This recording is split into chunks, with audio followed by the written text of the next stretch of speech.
A Câmara aprovou nesta quarta-feira o projeto que modifica a Lei de Improbidade Administrativa. Entre os principais pontos está a definição de que apenas as condutas dolosas, ou seja, intencionais, serão punidas. É inquestionável a necessidade de se reformular a lei de improbidade. São incontáveis os casos de condenação por irregularidades banais, que não favorecem nem prejudicam ninguém, além do próprio agente público punido severamente com multas vultosas e suspensão de direitos políticos.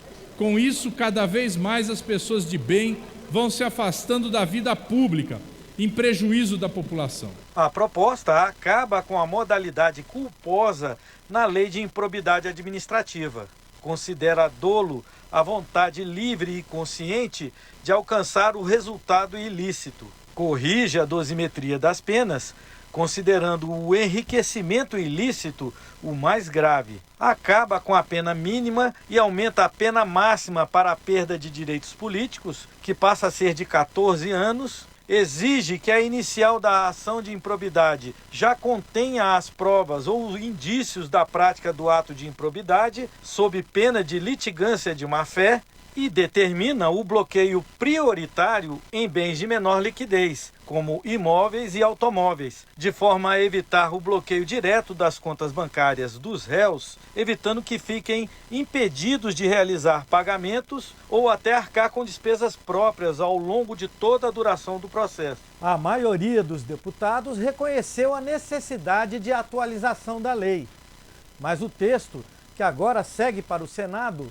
foi alvo de muitos debates. O objetivo que motivou a criação de um grupo de trabalho formado por técnicos e especialistas no tema, membros do Ministério Público, do TCU e juristas, era o de atualizar a lei, que é um dos principais eixos da legislação anticorrupção, e não de flexibilizá-la. Imprescritibilidade do ressarcimento ao dano do patrimônio público, a possibilidade de pedir a qualquer tempo, que foi simplesmente excluído do texto. Eu fui gestor municipal, prefeito de Maringá, secretário de Indústria e Comércio do Paraná, ministro da Saúde, gestor público nos 3 níveis, e posso assegurar que o apagão das canetas está prejudicando muito o nosso país.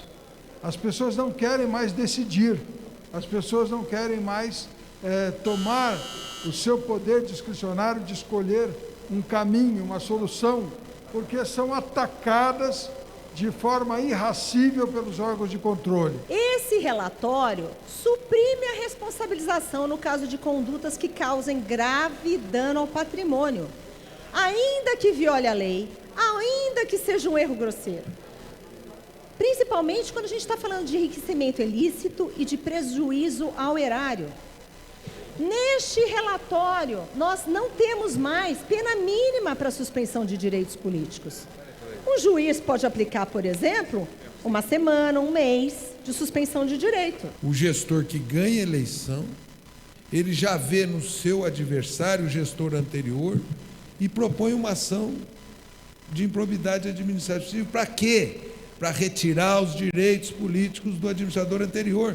Isso não impede que ele represente aquele gestor anterior no Ministério Público, que fará uma peneira e dirá se vai ou não propor ação civil pública. Vamos supor que um agente público, que um prefeito, que um governador, o presidente não, porque o presidente não responde por improbidade, compre medicamentos sem comprovação científica e distribua para a população. Isso não configura enriquecimento ilícito. Há discussão se configura dano ao erário ou não, mas sem dúvida nenhuma é uma negligência que seria punida pela lei de improbidade administrativa. Este texto legaliza essa conduta. Apresentado em 2018, o projeto foi discutido numa comissão de juristas criada na Câmara, com a participação de parlamentares, juízes, advogados, procuradores e promotores, e que foi coordenada pelo ministro Mauro Campbell, do Superior Tribunal de Justiça. O presidente da Câmara destacou a importância da votação da matéria. Vai garantir que não haja uso político-eleitoral, cometendo injustiça com servidores sérios e bem intencionados. Vai melhorar a tipificação das condutas configuradoras de improbidade e aumentar a penalidade para tais atos, que são dos gestores desonestos. Além disso, vai diminuir espaço para subjetivismos abstratos, muito propícios para quem sempre quer usar do abuso de autoridade. Ao definir mais claramente os atos de improbidade, possibilitando o desmembramento de processos e favorecendo a celeridade dos mesmos. Agora, vamos separar o joio do trigo. Somente será improbidade quem agir para lesar efetivamente o Estado.